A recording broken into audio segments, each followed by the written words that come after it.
وَكُلًّا وَعَدَ اللَّهُ الْحُسْنَى، اللہ نے سب کو اچھے وعدے کا اچھا وعدہ دیا، نیکی کا وعدہ دیا، اچھائی کا وعدہ دیا. واللہ بما تعملون خبیر، اللہ تعالیٰ جو آپ عمل بجا لائیں گے اس سے خبیر ہے. تو کس کی بات ہو رہی ہے؟ سب کی بات نہیں ہو رہی. جنہوں نے انفاق کیا ہے اور جہاد کیا ہے ان کی بات ہو رہی ہے. جنہوں نے جہاد کیا نا، تشریف نہیں لے گئے، جہاد کیا جنہوں نے جہاد کیا ہے اور انفاق کیا ہے. اچھا، وہ ایک کیٹیگوری ہے کہ فتح سے پہلے جو جہاد کیا انفاق کیا ان کی درجہ زیادہ ہے، جو فتح کے بعد کیا ان کا درجہ کم ہے. اللہ نے سب ان دونوں کو، جنہوں نے انفاق کیا اور لیکن جنہوں نے انفاق ہی نہیں کیا، جہاد ہی نہیں کیا، جن کا جہاد نہیں وہ اس پہ نہیں آتے نا. وَكُلًّا وَعَدَ اللَّهُ الْحُسْنَى، یہ کلن دونوں فرقوں کو سب کو اللہ نے دیا ہے، وعدہ دیا. یہ سب سے کیا مراد ہے؟ دونوں سے کیا مراد ہے؟ دونوں سے مراد ہے جنہوں نے جہاد کیا، ٹھیک ہے نا، اور انفاق کیا. اب اس میں جس نے جہاد ہی نہیں کیا بھائی، جس نے جہاد نہیں کیا اس کو یہاں پہ کیوں لے کے آتے ہیں؟ کہ ان کو بھی تو کیا نا حضرت عثمان جہاد اور انفاق، جہاد اور دونوں شرط ہیں بھائی، جہاد اور انفاق، ٹھیک ہے نا. تو صلح حدیبیہ میں آپ نے وہ انفاق تو جہاد دکھا ہے نا. وہ انفاق ہم نہیں مانتے کہ انہوں نے انفاق کیا تھا، جہاد دکھا ہے ان لوگوں کا. اچھا چلیں، وہ آپ کرتے رہتے ہیں، ہم سنتے رہتے ہیں، میں ایسے سوالات نہیں کرتا. ایک میری ریکویسٹ یہ ہے کہ میری بساد احترام جو حضرت امیر ہماری ام المومنین ہے نا، حضرت عائشہ رضی اللہ تعالیٰ عنہ صدیقہ، وہ ہمارے مولانا حضرت مفتی اسحاق مدنی مرحوم، اللہ ان کو غریق رحمت کرے، وہ ان کے بیانات سنتا تھا. پہلے میں نے عرض کی تھی، حضرت علی اور اہل بیت کو نا متعارف کرانے والے پاکستان میں وہ شخصیت ہیں بہت زیادہ، شیعوں سے بھی زیادہ. تو وہ کہتے تھے کہ انہوں نے نا توبہ کر لی تھی کچھ غلطیاں جو ان سے ہوئی تھی، ایک بات. تو دوسرا میں یہ کہنا یہ چاہتا ہوں، آپ ان کے نا حضرت ام المومنین کے اوپر جو ہے نا، انہوں نے شیعوں کے بارے یہ کہا تھا کہ ٹھیک ہے غلطیاں کوتاہیاں یا کچھ انسانوں سے ہوتی ہیں، لیکن ان کی کردار کے اوپر کبھی کسی شیعہ نے کبھی کوئی مطلب ان کی شرافت و عصمت کے اوپر نا کبھی کوئی انگلی نہیں اٹھائی. کسی بھی کتب میں نے نہیں دیکھا کہ کسی شیعہ عالم نے ان کے اوپر کریکٹر کے، آپ سمجھ رہے ہیں کہ ان کی پر اشارہ ہو. باقی مطلب ہو سکتا ہے کہ کوئی کمی ہو، کوئی بیشی ہو، وہ تو سید مودودی نے بھی اپنی کتاب میں لکھا کہ وہ جب ناراض ہوئے حضور علیہ الصلوۃ والسلام، تو کچھ باتیں جو آپ قرآن سے پیش کرتے ہیں، احادیث میں پیش کرتے ہیں وہ چیزیں، لیکن وہ عصمت کے لحاظ سے ان کی دیانت اور ان کی جو کردار ہے، وہ کریکٹر ہے، وہ بہت اعلیٰ ہے. تو آپ اس پر نا پلیز ہمارے لیے نا، ہم ہاتھ جوڑتے ہیں آپ سے، اس پر سکوت اختیار کیا کریں. یہ بہت آپ نے پہلے بیان کر دیا گیا، آپ یہ کہہ دیا اگر لوگوں کو میرا وہ بیان سن لیں، آپ اس پر اتنی نا پلیز ذرا نہ کیا کریں. ٹھیک ہے جی، آگے میں چلتا ہوں. آگے یہ میری ریکویسٹ ہے، آپ دیکھیں، آپ آگے ہے.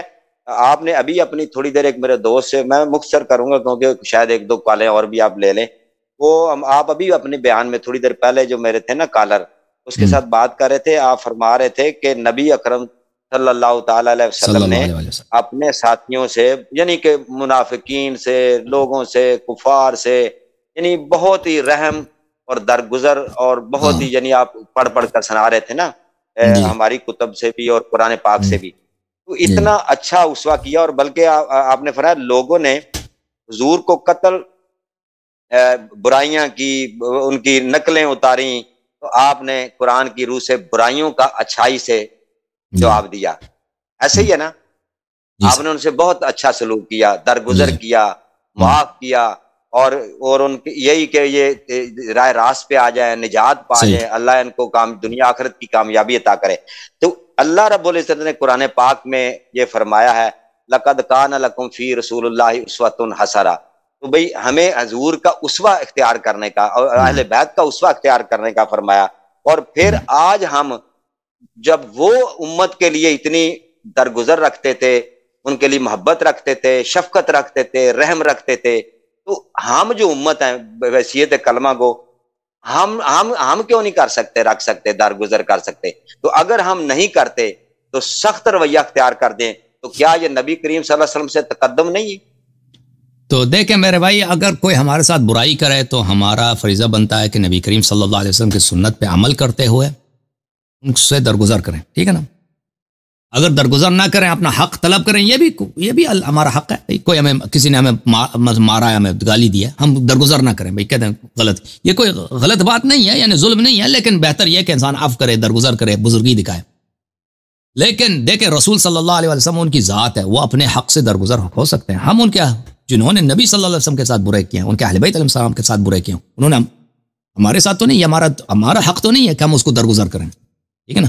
وہ اپنے حق سے جنہوں نے ان کے ساتھ جفا کیا، ظلم کیا، بے وفائی کی، غداری کیا، وہ اگر ان سے خاموش رہیں، بھیا سامنے سے اچھائی کریں، وہ ان کا حق بنتا ہے. ہمارا حق نہیں بنتا کہ ہم بھی کہتے ہیں ہم معاف کریں.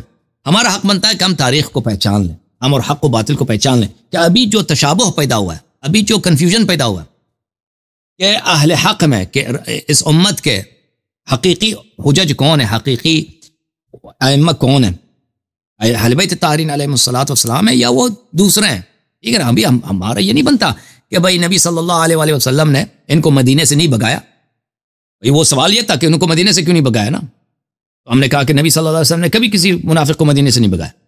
وہ تو مسجد میں آتے تھے، لوگ نماز پڑھتے تھے، منع تو نہیں کرتے تھے، یا کوئی اگر زکوٰۃ وغیرہ آتا تھا سب میں بانٹتے تھے. لیکن اس کا مطلب یہ نہیں ہے کہ ہم ان حقائق کو چھپائیں تاکہ لوگوں کو پتہ ہی نہیں چلے اور بھائی ہم نے کس کی اتباع کرنی ہے، سیدھا راستہ کون ہے، برا راستہ کون ہے. ٹھیک ہے نا.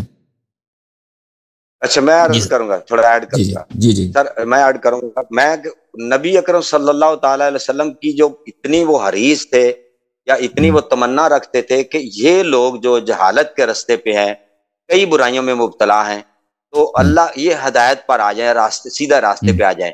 میں نہیں کہتا کہ نبی اکرم صلی اللہ علیہ وسلم کی کوئی توہین کرے، اہل بیت کی کوئی معاذ اللہ، جیسے آپ نے کہا کہ اتنی سخت توہین کرے. ہم کون ہوتے ہیں پھر؟ ہمیں تو ان کی سختی سزا ہے نا، جو بھی کر سکتے ہیں ہمارے اختیار میں. یعنی ہم کیا نبی پاک صلی اللہ علیہ وسلم کو، اس اسوہ کو، اس نصیحت کو، اس کردار کو، علی المرتضیٰ شیر خدا کے ان شرافت کو، وہ جب ہم سے کوئی مسلمان بھائی کلمہ گو یا کوئی دیگر اقوام کا ہمارے ساتھ گفتگو کرتا ہے تو ہم حریص نہیں ہو سکتے کہ وہ ہدایت پر آ جائے. ہمارا رویہ ان کے ساتھ اسوہ حسنہ والا نہیں ہونا چاہیے کہ وہ ہمارے کردار.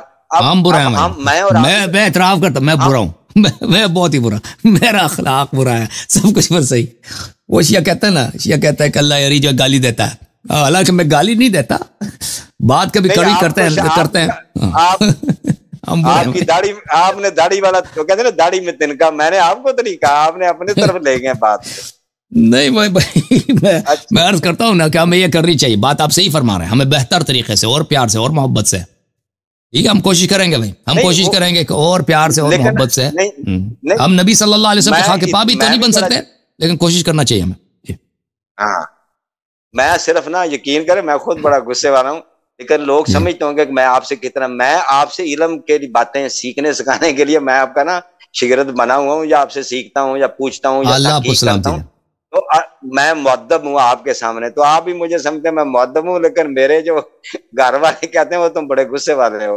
اس لیے میں ذرا ادب کے ساتھ آپ سے، اہل علم کے قدر کرنا چاہیے، اور یہ قرآن پاک سے بھی ملتا ہے، اسوہ نبی رسول اللہ سے بھی ملتا ہے، اہل بیت کے سے بھی ملتا ہے.